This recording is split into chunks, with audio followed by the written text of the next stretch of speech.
Ang walang kapantay na martial god, unang yugto. Kabanata 1996, Imperial Concubine. Chitian Holy Town, isa sa mga pangunahing 18 lungsod ng Dark Knight Region, isa sa 3 pinakamalaking lungsod. Si Lin Fang at ang iba ay nasa kanyang bangka nang dumating sila sa Chitian Holy Town. Isang sinaunang chi ang nakapalibot sa bayan. Ang mga gusali ay napakaluma, ngunit sa perpektong hugis. Sa mundo ng paglilinang, ang mga tao ay lumalaban sa lahat ng oras, kaya ang mga gusali ay nasira din sa lahat ng oras. Bihirang makakita ng mga sinaunang gusali sa perpektong hugis tulad ng sa Chitian Holy Town. Iyan ang itsura ng isang dynasty. Bulong ni Lin Fang. Ang banal na bayan ng Chitian ay dating isang dinastiya.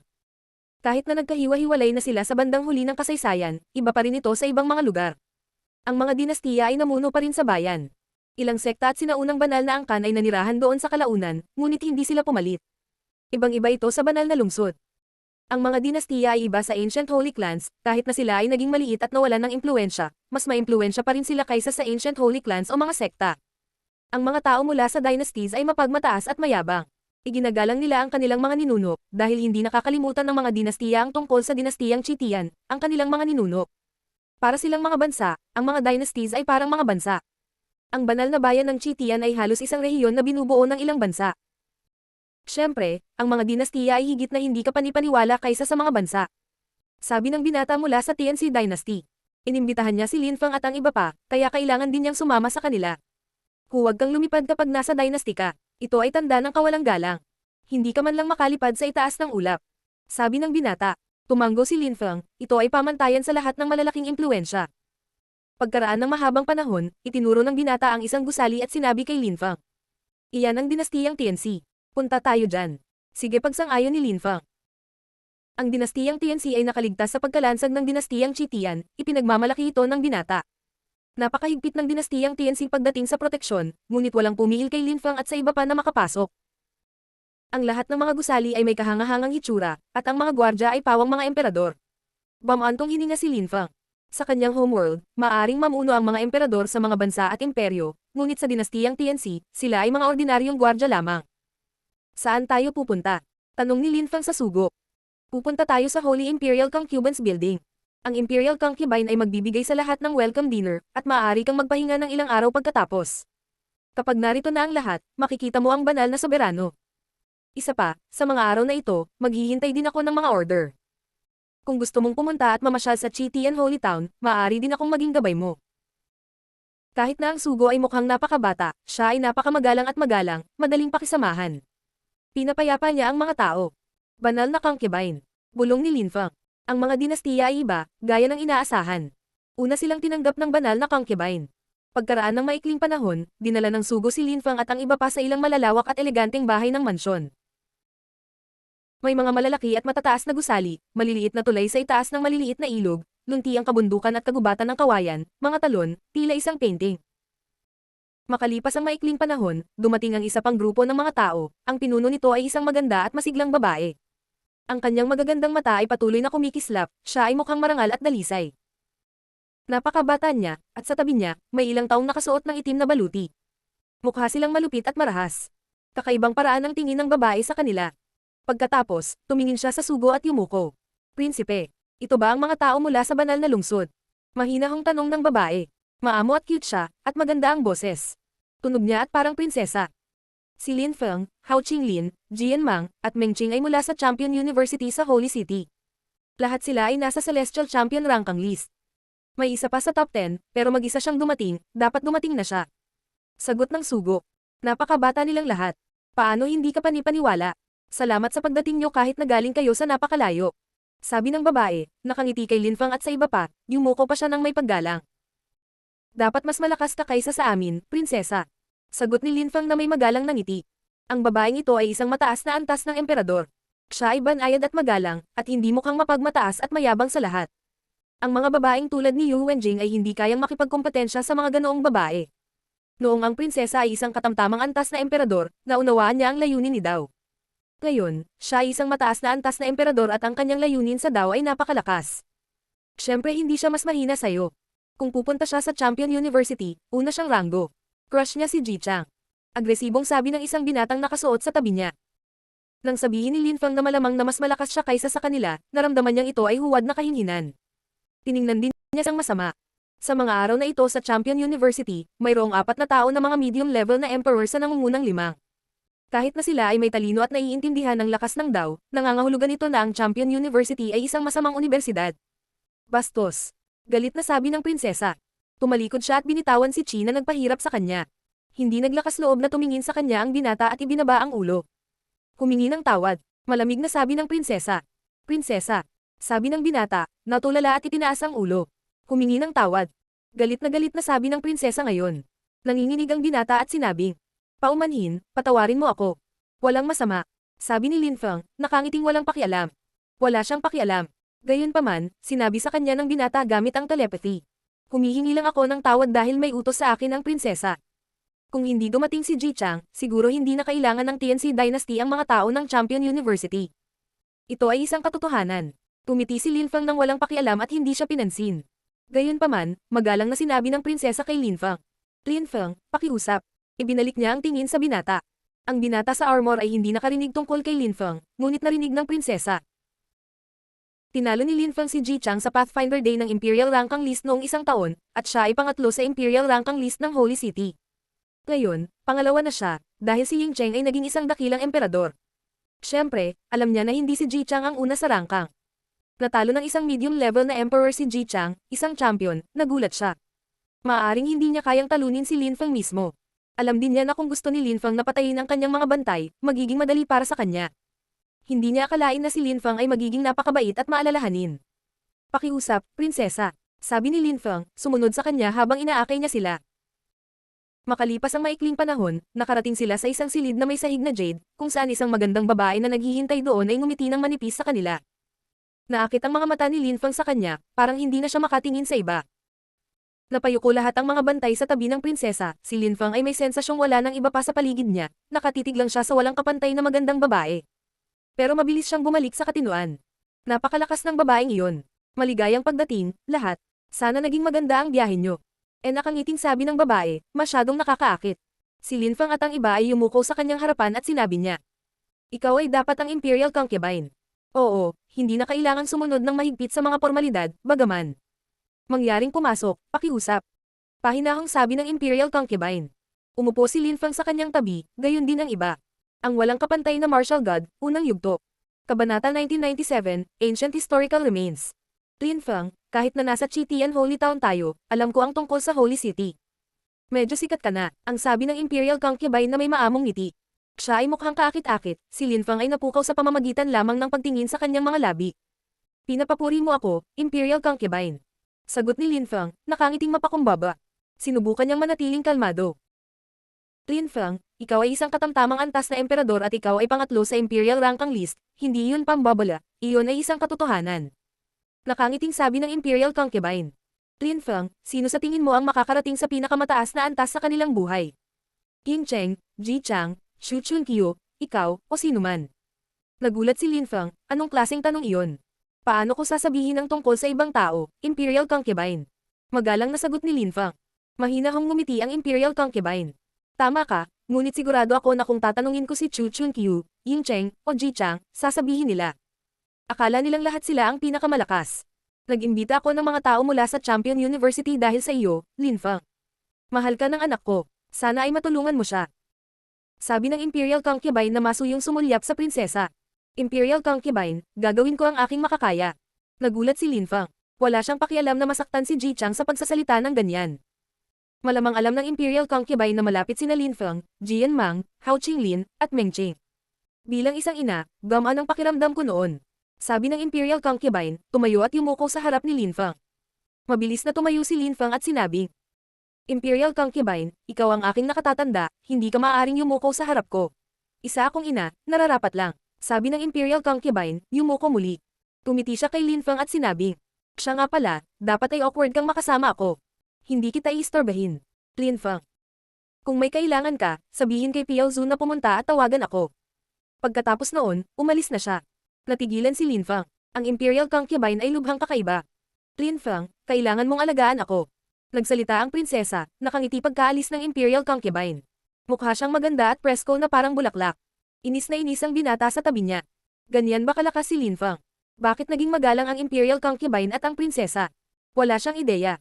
Isang katamtamang antas na emperador. Kahit na naiintindihan niya ang lakas ni Dao, gaano kaya siya kalakas? Maaari ba siyang makipagkompetensya sa mga tao sa tuktok ng Huang Chi layer? Tumiti ang prinsesa kay Mengqing at sinabing, Sister Mengqing, sana huwag kang mag-isip. Paano ko magagawa? Natural na sagot ni Mengqing. Ang prinsesa ay talagang madaling pakisamahan, ang kanyang ugali ay mainit at banayad. Sa piging, mabilis silang naging matalik na magkaibigan. Pagkatapos ng piging, dinala ni Prinsesa Piaozu si Linfang at ang iba pa sa kanilang mga silid. Naglakad-lakad si Linfang at ang iba pa sa teritoryo ng dynasty. Ito ay sinaunang panahon, at ang mga tanawin ay maganda. Sa mga araw na naghihintay sila, dumating ang mas malalakas na cultivator mula sa 18 pangunahing lungsod ng Dark Knight region. Ang ilang mga tao ay nakikipaglaban paminsan-minsan, ang kanilang mga laban ay kahanga. Ang mga taong dumating ay pawang mga henyo, at hindi sila kailanman nagpasakop sa iba. Isa sa mga araw na iyon, kinuha ni Prinsesa Piaozu si Linfang at ang kanyang mga kaibigan sa kanyang kahilingan. Gusto ni Linfang na maglakad sa paligid ng Chitian Holy Town. Sister Mengqing, hindi ka mabibigo dito. Mayroon lamang 18 pangunahing lungsod sa Dark Knight region, ngunit maraming makasaysayang labi. Inanyayahan kita na pumunta upang tulungan ako, ngunit maaari ka ring gumugol ng ilang taon dito at magsaya sa iyong sarili. Mabilis na naging matalik na magkaibigan sina Prinsesa Piaozu at Mengqing. Maraming nag-uusap ang mga babae, kaya mas madaling makipagkaibigan ang dalawang babae. Magkahawak kamay pa nga sina Mengqing at Piaozu na parang magkapatid. Walang pakialam si Linfang. Kaibigan ay kaibigan, kaaway ay kaaway. Hanggat ang Imperial Concubine at si Piaozu ay hindi magtangkang saktan sila, walang pakialam si Linfang. Saan ka makakahanap ng ilang sikat na makasaysayang labi sa Chitian Holy Town? Tanong ni Mengqing, na curious ngayon. Ang lahat ng mga site ay nasa ilalim ng kontrol ng dinastiya. Halimbawa, ang suffocating Sword Valley, mayroong isang nakakatakot na malakas at lumang layunin doon na nagpapasuffocate sa mga tao. Halos palaging namamatay ang mga taong pumupunta doon. Daobreakang Mountain, ito ay isang bundok kung saan nawasak ang iyong daw. Maririnig mo ang boses ng mga sinaunang tao doon. Marami pang ibang lugar. Nakakasuffocate na Sword Valley, nakakasuffocate na layunin ng espada. Anong kakaibang pangalan, naisip ni Linfang. Ang kanyang mga mata ay kumikinang. Sister Piaozu. Tawag ng isang tao sa di kalayuan. Tumingin si Linfang at ang iba pa at nakita ang isa pang grupo ng mga tao. Walang marami sa kanila, ngunit ang kanilang chi ay kahanga-hanga. Ang pinuno ng grupo ay isang prinsipe mula sa dinastiyang TNC, mayroon siyang parehong pangalan ng pamilya bilang Prinsipe Piaozu. Brother, sila ba ang mga henyo ng Goblin Spirit University? Ang mga hitsura nila ay mukhang pambihira. Bati ni Prinsesa Piaozu sa kanya. Gayunpaman, malamig na tumingin kay Linfang ang mga henyo ng Goblin Spirit University. Ang dinastiyang TNC ay may magandang ugnayan sa tatlong grupo ng impluensya, at inimbitahan nilang lahat sila na pumunta. Ang tatlong grupo ay ang Champion University, Goblin Spirit University, at isang Ancient Holy Clan. Pambihira rin ang hitsura ng mga henyo ng Champion University. Nakangiting sabi ng binata. Isang malakas na cultivator ng Goblin Spirit University ang lumakad at sumigaw, Champion University, sino si Linfang? Dapat nandito siya. Tiningnan siya ni Linfang. Mukhang kakaiba at ligaw ang lalaking iyon. Ang kanyang chi ay makapangyarihan at agresibo. Isang hakbang pasulong si Linfang at bumangon sa himpapawid. Tulad ng inaasahan, isang katamtamang antas na emperador. Nabalitaan ko na natalo mo si Ji Chang. Gusto ko talagang malaman kung ganoon ka kalakas. Mag-ingat ka, sigaw nung lalaki. Sabi nga, naglabas siya ng nakakatakot na dami ng hayop na chi. Naramdaman ni Linfang ang milyon-milyong mabangis na hayop na tumatakbo patungo sa kanya. Ipakita mo muna sa akin ang iyong lakas. Sabi ng lalaking iyon, ang kanyang kapangyarihan ay nagpapahirap kay Linfang. Kamandat papalayo si Linfang at pinakawala ng demonyong si Chi, na bumaril sa kalangitan. Nagsimula silang suntukin ng isa't isa. Biglang sumabog ang hangin at nagsimulang umihip ang malakas na hangin. Milyon-milyong sinulid ng hayop na Chi ang tumagos sa katawan ni Linfang. Ang lakas ng kamatayan ay tumagos sa kanyang umaatake. Mabilis na kumalat ang hayop na Chi. Ang braso ni Linfang ay pumutok, ngunit ang kanyang pisikal na lakas ay kahanga-hanga. Ang kanyang kalaban ay mukhang toro, at mayroon ding hindi kapanipaniwalang pisikal na lakas. Haha, hindi masama. Ang isang katamtamang antas na emperador ay nakakagulat na makakapidyo sa isang pisikal na pag-atake mula sa akin. No wonder natalo mo ang champion. Sabi ng lalaking iyon, sabik na tumawa, ang mahaba niyang itim na buhok ay tumalbog sa kanyang paligid. Ngayon ay gagamit ako ng 7 layer ng lakas at lakas ng Dao, mag-ingat. Sabi ng cultivator na iyon, nagkondensel ng mas pisikal na lakas para apihin si Linfang. Naramdaman ni Linfang na siya ay nasa isang field na napapalibutan ng milyon-milyong malalakas at mabibigat na toro. Linfang, kung pabaya ka, baka matalo ka. Siya ang champion ng Goblin Spirit University. Mas matagal siyang naging champion kaysa kay Ji Chang. Sabi ng prinsesa kay Linfang ng telepath. Nagulat si Linfang. Tiwala siya pagdating sa kanyang pisikal na lakas, ngunit hindi siya naging pabaya, palagi siyang mapagbantay. Alam niya ang kanyang mga kalakasan at kahinaan.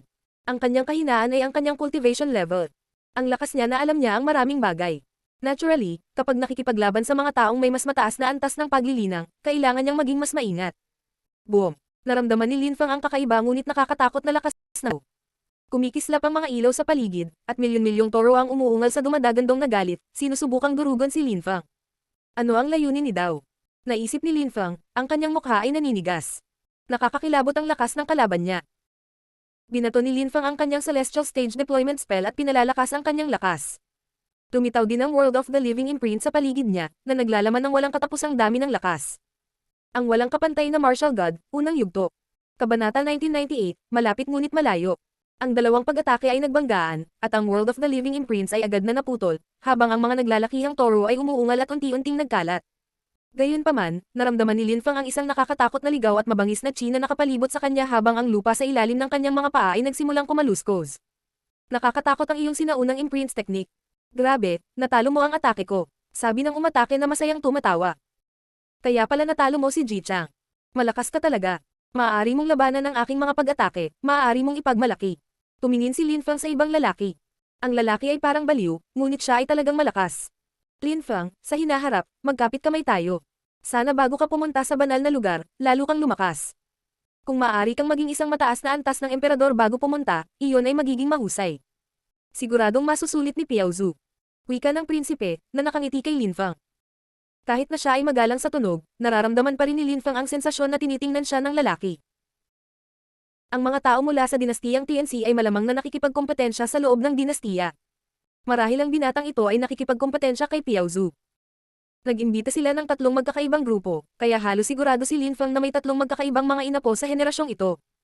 Prinsesa Piao Zhu, ang binata sa kanyang harapan, at ibang tao. Nagpa siya ang Imperial Concubine at Princess Piao Zhu na makipagtulungan sa Champion University, habang ang binata na nauna sa kanya ay nagpa siya na mag-group sa Goblin Spirit University. Maraming salamat, brother. Kahit na ang antas ng cultivation ni Linfang ay nananatiling ganoon, mapoprotektahan pa rin ako ni Linfang. Sabi ni Prinsesa Piao Zhu, nakangiting walang pakialam. Naging magalang siya. Siya ay napakalakas at hindi kailangan ng mga tao na protektahan siya. Masyado akong nag-iisip kung minsan. Mahinahong sagot ng prinsipe. Narinig ko na maraming tao ang pupunta sa Holy Way stage ngayon, kung saan maaari kang makinig sa mga santo. Papunta kami doon ngayon. Makikita natin kung gaano kalakas ang lahat ng mga emperador. Magkikita tayong muli. Pwede ba tayong pumunta sa Holy Way stage ngayon? Nakakagulat na tanong ni Piao Zhu. Inimbitahan ng Holy Spirit Dynasty ang lahat sa Chitian Holy Town. Tumiti ang prinsipe. Sinulyapan niya si Linfang. Tila nagkaroon na ng magandang impresyon si Piao Zhu kay Linfang pagkatapos lamang ng ilang araw. Nakakagulat, nakalimutan niya ang tungkol sa kaganapang ito. Mabilis na umalis ang prinsipe kasama ang mga henyo ng Goblin Spirit University. Ang Holy Way stage ba ay isa sa mga lugar kung saan may mga makasaysayang labi? Tanong ni Linfang kay Prinsesa Piao Zhu. Talaga, ang Holy Way stage ay kinokontrol ng Holy Spirit Dynasty. Ang Holy Spirit Dynasty ay isang dynasty, tulad ng TNC Dynasty. Kadalasan, hindi nila pinapayagan ang mga tao na pumunta ng ganoon kadali, ngunit ngayon ay iniimbitahan nila ang lahat. Medyo nagulat ako. Sagot ni Piao Zhu. Tumanggo si Linfang at sinabing, dahil sa ganoong paraan, pumunta tayo at tingnan ang Holy Way stage. Tumiti si Prinsesa Piao Zhu ng manipis at sinabing, sige, alam ko na ang mga henyong tulad mo ay sabik na makilahok. Dahil inimbitahan ka nila, pwede na tayong pumunta. Marahil ay magagawa nating makinig sa huling santo, at kahit na hindi natin magawa, ang makakita ng ibang mga henyo ay magiging isang magandang karanasan. Tumiti si Linfang. Dahil siya ay nasa banal na bayan ng Chitian, gusto niyang makita ang maraming bagay hanggat maaari, lalo na ang iba pang mga henyo. Ang Holy Spirit Dynasty at ang TNC Dynasty ay dalawang sinaunang dynasties. Pareho silang may walang hangganang teritoryo. Kinokontrol ng mga tao ng Holy Spirit Dynasty ang mga pamamaraan ng Holy Spiritual. Napakalakas nila at kinokontrol ang isang misteryosong uri ng lakas. Si Linfang at ang iba pa ay dumating sa Holy Spirit Dynasty bago masyadong mahaba. May nanguna at dinala sila sa isang celestial na lugar.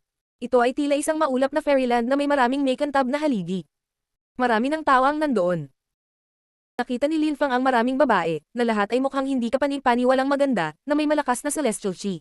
Sa likod nila ay isang mataas na entablado na bato, na mukhang ilusyon. Ang Holy Way stage. Maraming tao ang tumingin kay Linfang at sa iba pa, ngunit muli, lahat ay nakatingin sa iba. Lahat ng tao dito ay talagang malakas. Nang sumulyap ang mga tao kay Linfang at sa iba pa, ito ay sandali lang. Gayunpaman, mayroon ding mga pagbubukod. Ang mga magagandang babae ay mukhang hiwalay, higit sa makamundong materyal na mga atraksyon. Galing sila sa Moon Palace. Nakilala nilang lahat si Lin Fang. Noon, si Lin Fang ay inabandona ng mga Diyos. Ang mga cosmic energies ay hindi bumagsak mula sa kalangitan upang linisin ang kanyang katawan. Ngunit naalala nila siya, at talagang malapit siya sa ilan sa kanila. Naroon si Yi Renlei. Hindi naman siya masyadong nagbago, mas lalo pang gumanda at matured ang mga mata niya. Nang makita niya si Lin Fang, ngumiti siya. Nang makita ng karamihan na nakangiti siya sa isang tao, tumingin sila kay Lin Fang, nagulat na may napakagandang nakangiti sa isang tao. Ngunit hindi siya masyadong pinapansin ng mga tao. Pambihira ang mga taong pumunta rito. Nababaliw na sana ang mga ordinaryong tao, ngunit hindi ang mga henyo na iyon. Nang makita ni Lin Fang ang kanyang ngiti, ngumiti siya at tumango pabalik sa kanya. Pagkatapos, nagpatuloy siya sa pantingin sa paligid. Napansin niyang may nakatingin sa kanya ng masama. Mukha siyang walang emosyon. Kahit na nakita niya si Lin Fang, mukha siyang walang emosyon. Yuzin. Bulalas ni Meng Ching. Para silang magkapatid, ngunit hindi siya pinansin ni Yuzin. Kahit na tumingin siya kay Lin Fang, malamig ang hitsura niya. Tumalikod si Qiu Yuzin, hindi niya itinuloy ang pagtingin sa kanila. Mukhang bigo si Meng Ching. Sapat na ang mga tao natin, kailan mo bubuksan ang Holy Way Stage? Tanong ng isang tao sa sandaling iyon, na nakangiti sa isang tao mula sa Holy Spirit Dynasty. Huwag magmadali. Pumasok ka muna sa building. Maari na tayong maupo at pagkatapos ay makikinig tayo sa santo. Sige, napakaraming hindi kapani-paniwalang tao, ngunit hindi ko kilala ang marami sa kanila. Tumanggo ang isa pa, dahan-dahang lumakad ang mga tao patungo sa maraming mga haligi na umaakyat sa langit. Naglakad din si Lin Fang sa direksyong iyon. May sumama kay Lin Fang at sa iba pa nang lumipat sila sa ganoong paraan. Si Yi Renlei iyon. Nabalitaan ko na sumikat ka sa banal na lungsod, masaya ako para sa iyo. Sabi ni Yi Renlei, bahagyang ngumiti. Mukha lang siyang mapang-akit nang tumingin siya kay Lin Fang. Maupo ka, sabi ni Lin Fang kay Yi Renlei. Umupo siya sa tabi niya. Kumusta ang Moon Palace? Mahinahong tanong ni Lin Fang. Mas kalmado ang pakiramdam niya sa mga araw na ito. Napakaraming bagay ang nangyari, napakaraming oras ang lumipas. Iniwan siya ni Yi Renlei, malungkot siya, ngunit ngayon ay nalampasan na niya ito. Gayunpaman, hindi kailanman nangako si Yi Renlei sa kanya ng anuman. Kakasabi pa lang niyang magiging mag-asawa sila sa loob ng 100 araw, pagkatapos ay talagang iniwan niya siya at talagang nabigo si Lin Fang, ngunit okay na siya ngayon. Nang makita ni Yi Renlei na mukhang napakatahimik ni Lin Fang, bamantong hininga siya. Siya ay palaging isang kakilala. Kahit na ngumiti si Lin Fang sa kanya, hindi ito katulad noong nakaraan. Nagkakilala lang sila ng magkabanggaan, at nag-usap sila dahil sa kagandahang loob, walang saya, walang lungkot. Pero pinili niya iyon, ginawa niya ang kanyang desisyon. Ayos lang, ang Moon Palace ay hindi nagkukulang ng mga mapagkukunan. Marami akong makapangyarihang kasulatan, at patuloy silang tinutulungan tayo. Sagot ni Yi Renlei. Hindi nila akalain na magkakaroon sila ng ganitong normal na pag-uusap kung magkikita pa sila. Mabuti. Nahanap mo na sa wakas ang iyong landas. Sana ay talagang maging matatag ka at ang iyong mga pangarap ay magkatotoo. Sabi ni Lin Fang sa kanyang tagumpay. Tumiti si Yi Renlei at sumagot. Gagawin ko ang lahat. Naiisip kita minsan, iniisip ko kung nagkamali ba ako o hindi. Ngunit sa huli, ito ang aking pinili. Gayunpaman, kung balang araw ay magiging demon god ka talaga, maaalala mo ba ang ating pangako? Tumiti si Yi Renlei sa kanya ng mapanukso. Ang puso ni Lin Fang ay nagsimulang tumibok ng malakas. Isang pangako, ang demon god at ang ice and snow goddess, ngunit malayo pa ang kanilang lalakbayin. Ang walang kapantay na martial god, unang yugto. Kabanata 1999, Holy Way Stage. Sa wakas ay tumigil si Lin Fang sa pakikipag-usap kay Yi Renlei. Walang pakialam si Yi Renlei. Tumiti lang siya at nanatiling tahimik. Napayuko ang ulo niya, imposibleng malaman kung ano ang iniisip niya. Iilan lang sa inyo ang dumating? Tanong ni Lin Fang sa kanya. Talaga. Sagot ni Yi Renlei, muling itinaas ang kanyang ulo. Ano ang kanyang katayuan sa lipunan sa Moon Palace? Tanong ni Lin Fang, itinuro si Qiu Yuzin. Tumingin si Yi Renlei sa kanya at bamulong. Siya ay isang banal na babae ng Moon Palace, ang kanyang katayuan sa lipunan ay mas mataas kaysa sa atin. Siya ang aming pinuno sa pagkakataong ito. Siya ay sobrang walang emosyon. Hindi na siya katulad ng dati. Naiintindihan ko, tumanggo si Lin Fang. Tumiti siya sa kanya at sinabing, Qiu Yuzin. Nang inag si Qiu Yuzin at walang emosyong tumingin kay Lin Fang. Siya ay tumingin lubhang malayo. Gayunpaman, ngumiti lang si Lin Fang sa isang matangkad na paraan at sinabi, Qiu Yuzin, ikaw ang aking babae, palagi kang magiging akin. Walang sino man ang magnanakaw sa iyo mula sa akin, kahit na ang landas ng kawalan ng emosyon. Nang marinig siya ni Qiu Yuzin, nanginginig siya, ngunit nanatiling malamig ang kanyang mga mata habang naglalabas siya ng mga enerhiyang walang emosyon. Maraming tao ang tumingin sa pagitan ni Lin Fang at Qiu Yuzin. Si Qiu Yuzin ay naglalakad sa path of emotionlessness. Bihira lang makakita ng ganitong mga tao. Gayunpaman, ang binatang iyon ay may maraming magandang kapalaran sa mga pag-iibigan. Napapaligiran siya ng mga napakagandang babae. Ang lalaking iyon ay si Lin Fang. Isa siyang katamtamang antas na emperador. Isang taon na ang nakalipas, sa Pathfinder Day ng Imperial Ranking List sa Holy City, tinalo niya si Ji Chang the Champion, pangatlo siya sa Imperial Ranking List. Narinig ko na tinulungan siya ng isang santo na lumaban sa 4 na Ancient Holy Clans kaya hindi nila siya mahuli. Hindi ba siya kayang protektahan ng Champion University? Bakit kailangan niyang umasa sa isang santo para protektahan siya? Parang medyo exaggerated sa akin. Sa bagay, medium level emperor lang naman siya. Hindi ko akalain na kaya niyang talunin ng mga matataas na emperador. Pero ang swerte niya, totoo yun. Pangatlo siya sa Imperial Ranking List, natalo niya si Ji Chang, hindi naman exaggeration. Pumunta ka at lumaban ka sa kanya at makikita mo. Ang lahat ay nagpahayag ng kanilang mga opinyon. Maraming tao ang tumingin kay Lin Fang sa malamig na pagtatasa. Narinig sila ni Lin Fang, ngunit nanatili siyang kalmado. Wala siyang pakialam sa kanila. Suo Qing. Sa sandaling iyon, may nakilalang ibang tao. Suo Qing, mayroon siyang king-type na katawan. Siya yun. Hindi nakakagulat na mayroon siyang diamond indestructible king-type body. Ang kanyang mga kilay ay kahit na ginto at mukhang matalim. Mayroon siyang diamante na hindi masisira na king-type na katawan, isa sa 5 elemental na king-type na katawan. Narinig ko na ang kanyang depensa at opensa ay hindi kapanipaniwala.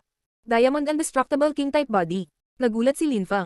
Narinig niya ang tungkol sa ganoong katawan, isa sa 5 elemental na king-type na katawan, golden type. Mahirap sirain ang gayong mga katawan. Bihira na siyang makakita ng mga emperador na may mas mahusay na depensa kaysa sa gayong mga tao. Nang ang gayong tao ay umabot sa tuktok ng Huangqi layer, nagkaroon sila ng nakakatakot na depensa. Hindi na nila kailangang iproklama ng mga kampyon, sila ay mga hari na sa kanilang sarili. Naglakad si Zuo Qing sa gitna ng mga tao at sinabi sa mga miyembro ng Holy Spirit Dynasty. Pagbati, sana ay hindi ako makagambale sa sinuman. Zuo Qing, mangyaring pumunta. Magalang na tugon ng isang miyembro ng Holy Spirit Dynasty. Tumanggo si Wu Qing at umupo. May nagsabi. Suo Qing, narinig ko na pinatay mo ang isang mahusay na emperador na nakakaunawa sa lakas ng Dao, gaano siya kalakas? Pinatay ang isang dakilang emperador na nakauunawa sa lakas ng Dao. Ang mga tao ay namangha. Ang mga taong may king-type na katawan ay talagang may kalamangan. Ang mga ordinaryong dakilang emperador ay hindi maaaring makipagkompetensya sa mga emperador na may mga king-type na katawan. Naabot ni Zuo Qing ang tuktok ng Huangqi layer at mayroon siyang diamond indestructible king-type body kaya normal lang iyon. Dahil pinatay ko siya, ibig sabihin hindi siya ganoon kalakas. Mahinahong sabi ni Zuo Qing. Ang mga gintong ilaw ay patuloy na kumikislap sa kanyang paligid. Haha, kung may pagkakataon tayo, magpalitan tayo ng pananaw sa cultivation. Sabi ng isang itim na mata at buhok. Ito ang nakalaban ni Lin Fang, mula sa Goblin Spirit University. Marami tayong pagkakataon. Mahinahong sabi ni Zuo Qing. Crazy Bull, hindi na ako makapaghintay na makita ang laban mo. May tumawa. Crazy Bull ang kanyang palayaw, ang kanyang espiritu ay isang sinaunang toro. Alam niya ang lahat ng uri ng kapangyarihan at spells na may kaugnayan sa toro. Napakalakas niya, at para siyang Crazy Bull. Parami ng parami ang dumating. Napansin ni Lin Fang ang ilang taong kilala niya. Si Chu Chunqiu ay nakasuot ng asul na balabal, mukha siyang kalmado at poised. Ilang tao ang kasama niya, ang pinakamalakas na tao ng Celestial Godly University. Mayroon din ilang mga tao ng dinastiya, nagimbita sila ng mga tao mula sa Celestial Godly University. Si Ying Cheng ay naging isang mahusay na emperador, kaya wala na siya sa Imperial Ranking List. Si Lin Fang at Chu Chunqiu ay pangalawa at una ngayon. Prinsipe Tianhua, ang mga taong iyon ba ay mga henyo mula sa Celestial Godly University? Talaga. Tumanggo ang binata sa tabi ni Chu Chunqiu. Alin ang Chu Chunqiu? Tanong ng taong iyon. Si Chu Chunqiu ay sikat. Tumawa ang prinsipe at itinuro si Chu Chunqiu. Narito ang dalawang pinakatanyag na cultivator ng banal na lungsod. Si Chu Chunqiu ay mula sa Chu clan at siya ang bagong King Chu. Siya ang una sa listahan ng rangkang ng banal na lungsod at alam niya ang Sky-Absorbing Scriptures at ang Celestial Evolution Holy Scriptures. Mangyaring umupo, lahat. Isang miyembro ng Holy Spirit Dynasty ang nagsalita na may malawak na ngiti. Ang lahat ay tila pala kaibigan sa sandaling iyon. Inihambing ng maraming tao sina Lin Fang at Chu Chunqiu. Noon, hindi pa sila lumaban, ngunit si Chu Chunqiu ay isang mataas na antas na emperador, kaya malamang na natalo si Lin Fang. Mas maraming tao ang dumating, marami sa kanila ay mga henyo. Isang misteryosong cultivator ang dumating, siya ay napakalakas at mukhang hindi pangkaraniwang. Kaya niyang magnakaw ng swerte ng mga tao, at sa makatuwid, palagi siyang swerte. Maraming tao ang gustong nakawin ang kanyang mga mamahaling bagay, ngunit sa huli, kadalasan ay ninakaw niya ang kanilang swerte. Marami rin ang nag-usap tungkol sa banal na lugar, mahalaga ang swerte doon. Napakaraming tao dito, hindi ba tayo magsisimula? May nagtanong sa mga miyembro ng Holy Spirit Dynasty. Tumanggo ang mga taong iyon, at sinabi ng isa sa kanila. Sige, maaari nating i-activate ang Holy Way Stage. Pagkatapos noon, lumapag sila sa harap ng ilusyon, lumitaw ang ilang mga sinaunang imprint at nahulog sa entablado. Nagsimula itong manginig, at isang misteryosong chi ang lumitaw. Naramdaman ng lahat ang kakaibang misteryosong lakas, na nagpapakita bilang isang ihip ng hangin. Ito ay isang sinaunang chi. Lahat, ang Holy Way Stage ay isinaaktibo, ito ay isang makasaysayang vestige. Maaari mong subukan ang iyong talento. Baka marinig mo rin ang tinig ng mga santo. Sabi ng isang celestial woman ng Holy Spirit Dynasty, bahagyang ngumiti. Siya ay hindi kapani-paniwalang maganda, ngunit ang mga tao ay hindi man lang tumingin sa kanya, lahat sila ay nakatingin sa Holy Spirit Dynasty. Ang mga sinaunang bakas ay kaakit-akit. Ang lahat ng mga taong iyon ay nakarinig ng mga ganoong bagay, ngunit hindi nila ito naranasan para sa kanilang sarili. Ito ay isang pagkakataon. Ang walang kapantay na martial god, unang yugto. Kabanata 2000, mga potensyal na walang kapantay na cultivator. Lumapit ang mga tao sa Holy Way Stage. Bumulong si Prinsesa Piaozu. Maaaring maganda ito. Narinig ko na ang boses ng mga pantas. Kapag pinag-uusapan ng mga tao ang stage ng Holy Way, lahat sila ay nagsasalita tungkol sa mga vestiges. Ang kaluluwa ng isang santo ay natatakan sa loob. Tumanggo si Lin Feng, kumikinang ang kanyang mga mata. Susubukan niya sana. Sa sandaling iyon, isang malakas na hangin ang nagsimulang umihip, at isang binata ang lumapag sa harap ng Holy Way Stage. Sabi niya, "Guro, gusto kong subukan. Gusto kong marinig ang boses ng pantas." Ang taong iyon ay tumalon mismo sa Holy Way Stage. Hindi niya ginamit ang hagdan. Pagbaba niya, hindi pa naaabot ng kanyang mga paa ang Holy Way Stage bago nagbago ng husto ang kanyang mukha. Bigla siyang itinapon at tumalsik ang dugo kung saan-saan. Namutla ang kanyang mukha nang hindi mapigilan ang kanyang chi, nanginginig ng husto ang kanyang kaluluwa. Bumalik siya sa lupa at pumikit. Isang strike. Nagulat ang mga nanonood. Ang Holy Way Stage ay talagang makapangyarihan, ang taong iyon ay hindi gumamit ng hagdanan at siya ay nasugatan ng husto. Narinig ba niya ang boses ng santo? May mga mukhang kinakabahan. Tanging ang mga napakatalino na tao lamang ang maaaring pumunta sa Holy Way Stage. May ibang lumakad pasulong, mapagbantay siyang umakyat sa entablado ng labanan at ipinatong ang paa sa hagdanan. Isang nakakatakot na lakas ang bumasag sa kanya, napaungol siya sa sakit at napaatras ang paa. Namutla ang kanyang mukha, ngunit kumikinang ang kanyang mga mata sa galit habang sinusubukang lumaban. Nasugatan na naman siya. May lumabas na butas sa kanyang dibdib at biglang umagos ang dugo mula sa sugat. Hindi man lang niya may patong ang kanyang paa sa unang hakbang. Nagulat ang mga nanonood. Ang mga taong ito ay pawang mga henyo, sila ang pinakamalakas na tao sa kanilang rehiyon, ngunit narito, hindi sila makatapak sa unang hakbang ng isang hagdanan. Ano ang nangyayari? Hindi alam ng karamihan kung ano ang nangyayari. Ang pag-atake ay hindi naglalayon sa isang tiyak na bahagi ng iyong katawan, ang iyong buong katawan ay biglang naapektuhan. Sabi ng pangalawang lalaki, "Kung pabaya ka, pwede kang mamatay. Magpapahinga muna ako." Pagkaalis niya, may dumating na iba, nakasuot ng Cosmic Energy Armor ang taong iyon. Mukha siyang desidido habang naglalakad paakyat sa hagdanan. Katulad ng isang sandali bago, isang nakakatakot na lakas ang dumurog sa kanya, hindi pinansin ang kanyang depensa. Sumabog ang kanyang baluti at umabot pa sa kanyang kalamnan ang pag-atake. Umubod din siya ng maraming dugo papunta sa Holy Way Stage, ngunit agad itong nilunok ng stage na parang hindi kailanman lumitaw ang dugo dito. Pangatlo, naisip ng mga henyo. Napagtanto nila na hindi ganoon kadali ang makarating sa Holy Way Stage. Ayon sa mga alamat, ang Holy Way Stage ay sumusubok sa iyong mga kakayahan, upang makita kung ikaw ay talagang talented. Pero kung hindi mo kayang ilagay ang isang paa sa unang hakbang, hindi ba ito nagpapatunay? Sabi ng isang tao, nakatingin sa mga miyembro ng Holy Spirit Dynasty. Gusto mong sabihin ko sa iyo ang totoo. Tumiti ang magandang babae ng Holy Spirit Dynasty. Nanginag ang unang tatlong cultivator. Ano ang ibig sabihin nito? Hindi sila talentado. Kaya natin ang katotohanan. Walang masamang sabihin kung ano ang iniisip ng isang tao. Sabi ng nagpapagaling habang naka-crossleg. Kung hindi mo may patong ang iyong paa sa unang hakbang, nangangahulugan ito na wala kang potensyal na maging santo. Mahinahong sabi ng babae. Kinilig ang karamihan. Nabigo ang mga sumubok. Lahat ng mga taong iyon ay determinado at may talento, ngunit hindi lahat ay may potensyal na maging isang walang katulad na cultivator. Ang mga tao ay may dalawang magkaibang paraan ng pag-iisip, kung hindi mo may patong ang iyong paa sa unang hakbang, hindi ka magiging isang walang katulad na cultivator, kaya kailangan kong ilagay ang aking paa sa pangalawang hakbang man lang, kung hindi, mawawalan ako ng mukha, at hindi iyon makakabuti para sa aking paglilinang. Ang pangalawang uri ng mga tao ay nag-isip, kung wala akong potensyal na maging isang walang katulad na cultivator, kung gayon kailangan kong labanan ang langit. Ibig sabihin ay malayo ka, napakalayo para maging isang walang katulad na cultivator balang araw. Malamig na sabi ng dalaga. Binabalaan niya ang mga taong iyon. Nanginginig sila, ang ilan sa kanila ay mukhang naaliw. Hindi ibig sabihin noon ay hindi na sila magkakaroon ng pagkakataon, nangangahulugan lamang ito na hindi sila magkakaroon ng pagkakataon kung hindi sila nakahanap ng solusyon. Kahit na wala silang potensyal sa sandaling iyon, maaari nilang baguhin ang mga bagay. Muling umihip ang malakas na hangin. May lumapag bago ang Holy Way stage at inilagay ang kanyang paa sa unang hakbang. Gumagundong ang mga tunog, at siya ay nanginginig ng marahan, ngunit hindi siya kumibo. Para itong bundok na dumaong sa unang hakbang. Sumigaw siya ng napakalakas at ipinatong ang paa sa pangalawang hakbang. Ang kanyang dugo ay nagsimulang kumulo, at ang kanyang mga buto ay naglabas ng mga kaluskos. Hindi. Biglang nagbago ang mukha ng lalaki. Mukha siyang natakot, at mabilis na napaatras. Lumampas sa kanya ang puwersa ng pagsabog habang ginagawa niya iyon. Tinanong niya ang babae ng dinastiyang banal na espiritu. Anong uri ng tagapagpahiwatig ang pangalawang hakbang? Sa mga tuntunin ng dugo at buto, wala kang potensyal na maging isang walang katulad na cultivator. Kailangan mong pagbutihin ang aspetong iyon. Maingat na pagpapalom sa kanya ng babae. Tumanggo ang taong iyon at sinabi, "Maraming salamat sa iyong mga turo. Hindi nakakagulat na inapi ako ng ganoon, naramdaman kong sisibog na ang dugo at buto ko. Ang Holy Way stage ay hindi kapanipaniwala, kung may makaakyat sa hagdan, baka marinig nila ang santo." Bulong ng mga nakatingin sa entablado. Nakaramdam sila ng sobrang motibasyon. Kung sila ay nagtagumpay, hindi ba't nangangahulugan ito na sila ay may potensyal na maging walang katulad na mga cultivator? Ang mga banal, mga hari, ang gayong mga tao ay maaaring malampasan ang kamunduhan.